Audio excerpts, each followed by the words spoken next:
Yeah. So, Ogun Daisy. Yeah, just getting. Gotta get another opinion. We'll just have to see. Yeah, so I'll know by tomorrow. In terms of, I know you said the CT and some of the guys that it's a week, like for some of the guys that are maybe more in the depth situation, like how do you handle that in terms of making judgments or making decisions? Yeah, there's a lot that goes into it. And there's no perfect answer sometimes. You try to make the best answer for the team. If there's been a pattern, that's continuing to happen, I mean, you weigh it all. And then even some guys and how quickly they can return. Because it is important. I mean, everybody, especially what you're talking about, some of the younger guys that need to play, do enough to make the team. I mean, it's a fine line. So everyone's a case by case, Mike. That's the best answer I can give you. Just to go back to Ogun Daisy for a second, was it an ankle? Was it a foot? Yeah, I mean, it's whatever you want to call it. It's right in there in the ankle foot area. We just, when you get in there, it could be complicated. I think it's good. I think you need to get multiple opinions, and so you just don't rush to judgment. But by tomorrow we'll know for sure. And yeah, Coach, didn't ask about Walker's release yesterday. What went into the decision to release Mike? He led. It's like this business. We are very thankful for a lot of guys that have, how hard they've worked for us. Every player in here, Terry and I meet with. It's an unfortunate part of the business, when the transactions. That's why I say you got to enjoy the time. You're with people. There's no 10-year job in the National Football League, but you can enjoy the time you're with them. Just like every situation, every roster move we made, we try to make it with the best interest of the team, and that's what we did there. Was there a simple matter of the scheme change that he no longer fit? You're trying to find some specific reason. We love everything Mike did, just like we did with there's been so many guys that have come in here. And so, we've made a lot of transactions. Some out of necessity is just the way the league is now, and some of it just things that we couldn't control. But that's not the case in this particular one. But appreciative of everything he did, and we wish Mike well. You said yesterday the ground was a maintenance day. What's up, sorry? The ground was a maintenance day yesterday. Is that he was out there today. He was? Yes. You were actually out there early. Yeah, you and Josh were. Some of these guys are still, I don't know if they heat index or something, they couldn't come out there as long, but y'all were out there early. He was out there. Did you see him, Josh? Where are you at, Josh? I don't count as closely as Mike, so maybe y'all can use. To be honest with you, you got your binoculars? Were you slipping? Yeah, he was out there. Coach, as you ramp up for this second preseason game, how are you and the coaching staff and the players getting ready for this game? We're still in training camp. You put. Everybody says the conventional wisdom, you don't game plan. It's not a regular season game, and nobody's really doing the dress rehearsals, whatever you're doing, because you're weak. Because if you do that, then you're going to slow down a lot of progress. We need a lot of reps, and so you put a plan in, but it's as you rep it, you're still in training camp mode. There's some things we'll do to make sure we're good with the plan as we get closer to that game, but you just manage both, and then you've got night walkthroughs where you're allowed to do some stuff too, and so we did. That's kind of how we manage it. And every team's probably a little bit different, but nobody's in there like you're going in there for week one and, super intensive game plan, situational, stuff like that. You're trying to make sure you play competent football and execute, but you have to have some sort of plan. Do you feel the plan is, are you guys on course the way things are going? Absolutely. Arthur, besides, it's kind of a broad question, besides obviously talent, do you have specific traits on this roster that maybe you didn't have a couple of years ago? Yeah, I think one's painful, obviously, is we've got to be one of the bigger teams in the league. Just walk by our defensive line. Even if you take Calais out of the mix, Calais might be the biggest player in the league. Maybe that tackle from Baltimore, there's probably a few, but that'd be the obvious one. Like I said, been thankful for all the players that we've had here, and there's been a lot of transactions and as we transition, but each year is different. But certainly that would be the one that's passed the eye test there, Jeff. You have a physicality on the defensive side that maybe you didn't have. I'm not going to get in comparison. It's like you're trying to compare family members, like who's your favorite sibling, who's your favorite kid. We're not doing that. I'm not going to go record. I may give you a ranking of my brother-in-laws. I have no problem doing that. So we could do that, but no. Yeah, I You mean, can word it any way you want, I know you're going to keep asking, but probably. we'll keep playing this little song and dance. But Another roster management question. I think under the old NFL schedule, today would have been first cut day. How were you? some years it went to 90, and then they somehow went back 2 years ago. So I don't know. I have to get the historical date. Maybe D-Leg can look it up. But How has there being one cut after the third game changed how you manage your roster management through these preseason games and yeah, I moves mean, like you've made this week? yeah, it's like year by year. We got in a conversation about this yesterday. Yeah, I think each year is different, but certainly it helps. It allows you your practices. Even the question about the game plan stuff, like in training camp, like when your numbers get shorter, and if you had a couple guys that are a little nicked up or whatever, like your rep count gets low. So then a lot of times a lot of opportunities missed for some of those backing guys. You may be healthy in the DV room, but then you may be short a couple of linemen, so you're trying to weigh how many reps you can get. If you've only got 9 O linemen available, then you can't. Maybe you have to do more 7-on-7, and you want to get more teamwork. So there's so many little logistical decisions how you plan practice. It helps. So I'll go on record. Again, I told you yesterday it's one person's opinion, but I think it's good for the game. Helps you develop players, and you talk about health and safety. Certainly lets you practice cleaner, in my opinion. As a follow-up to that, you were asked about Michael Walker.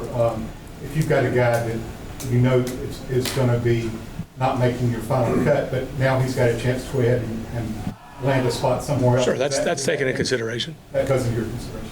It's a way to ask a question.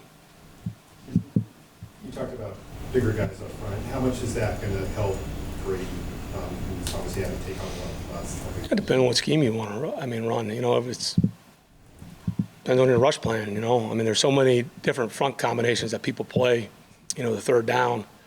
You didn't go back to the history of the league and just look at it, and a lot of it, and I'll just say it because I got a biased opinion. Like working with Dick LeBeau and some of the stuff that people started doing with the fire zones, and now you're getting all these hybrid-looking fronts, and there's a lot of logistics that go on third down. I think that's what you see with young offensive linemen, young quarterbacks. It's the biggest difference. It's kind of that chess match on those critical downs. So when you've got more personnel packages you can use, it certainly helps every player, especially up front, trying to get matchups. That's the game. There are certain guys that you say, hey, your whole protection scheme we got to focus on this guy. So if we don't, then it'll be a long day. When you've got a lot of people they got to account for, that certainly helps you. Yeah, Coach, can you discuss Ryan Newsel and how far he's come since he's been in the program? Yeah, one of the many guys in our program that's just gotten better year after year, taking advantage of every opportunity, whether it's inside the weight rooms, the things we do with the practice field, off the field. So, he's got a lot of persistence, smart player. He's taking advantage of every opportunity, and now, as he's improved, and that's the name of the game. It's our job as coaches, and it's fun to see somebody like that. He's got to consistently go back there and prove it. At least, like I said, just hope his ego doesn't get too big. That's Learned about your quarterback depth, having a couple of guys, I guess 2 or 3 guys that have been gone during the preseason so far. One's back, but a couple are still out. What position? I'm sorry. Quarterback. Corner. Yeah, corner. Yeah, DB. Some of those guys, they play inside, they play nickel, they play corner. They can play safety. They can play all kind of different positions for us. We don't focus it. It's just not a fixed depth chart. So I thought you said quarterback, so I apologize. So just some of our DBs, that's guys go in and out. If you look around the league, that's unfortunately pretty standard. But all those guys, I thought they played well. Everybody, that was there the other night, I thought did some good stuff when they're out there. And that's what you want. You want good competition. Brings out the best people. Yeah, I was told to look at Chapman. He's a Who told you to do that? An individual. Yeah. We got a lot of good players back there. We got a lot of guys competing back there. Chapman, Helms, Lucas Dennis, He can play safety. Abernathy. D. Offers played multiple spots. We just brought Bless Austin in. Breon Borders, Nate Brooks, Darren Hall. All these guys are out there competing. What about Chapman? It's just one of the many that are competing. That's what I'm saying. I don't know what you're specifically asking. Yeah, his versatility. Yeah, that's what I'm saying. We got a lot of guys that are versatile. Sack coming out of the slot. And Brooks did. Nate Brooks. Chapman had one. Brooks, Landman. AK. How many we have? 5. 5. So we had Lamon added on one. Mike Jones Jr. added on one. I know Brooksy had one. What's Tay Davis showing you? He's been Yeah, running a lot of you feel Tay out there. Certainly you could feel him in the game Friday night. Just another guy, you know, you feel him on 4th down. I think he's made a lot of improvements on the defensive side too, and he's had a pretty good camp. But you certainly felt him the other night. When you see a guy like that, or maybe some of the other guys, inside linebacker, is that, not to go back to Walker, but does that kind of give you a little bit more? I'm going to be honest with you. Like, I love Mike, but there's been a lot of guys I've loved to coach. Why are we focused on him? We made more transactions than anybody. I'm just curious. Is there something I'm missing? Well, I'm just Started wondering. 12 games left. We had a lot of guys that started 12 games. We couldn't. And I'm saying, like, it's a year after year. Like, I'm just wondering, when you see a guy like him emerge, does that kind of change the metric and kind of maybe how? there's so many things. It's not just, you know, this player, that player. There's a whole big picture involved in it, and there's a lot of factors that we weigh. So, I mean, we had a lot of guys that start that we haven't been able to sign back, or had opportunities elsewhere. That's why I was just a little confused. We love Mike, but there's been a ton of players that we've had the privilege to coach. And again, you try to make the best decision for this team, and that's what kind of guides you. What do you want to see from Ritter on Friday? I know it'll probably be limited time, but Go out there and execute and improve. I mean, we're not going to try to scheme up some junk plays so we can feel good about some trick play or something like that for some, hype video or whatever. Like, we need to execute, prove, take another step, get ready, feel the pocket. So he's ready to go week 1. That's the thing you can't simulate in practice. The consequence of you hold on the ball too long, or you don't move up, execute through your reads, all that stuff, manage the offense. Like, those are the things. I mean, maybe I'm messed up, but I don't think between me and Zach Taylor we're going to try to trick each other. We're going to try to execute, come up with a good plan, and see if we can improve and get ready for the season. With a guy like Zach Harrison, when we talked to him back in rookie minicamp, he made the comment how excited he was to get to work with Calais. How much do you see in that relationship developing and helping Zach, even, now that Calais is back out on the field?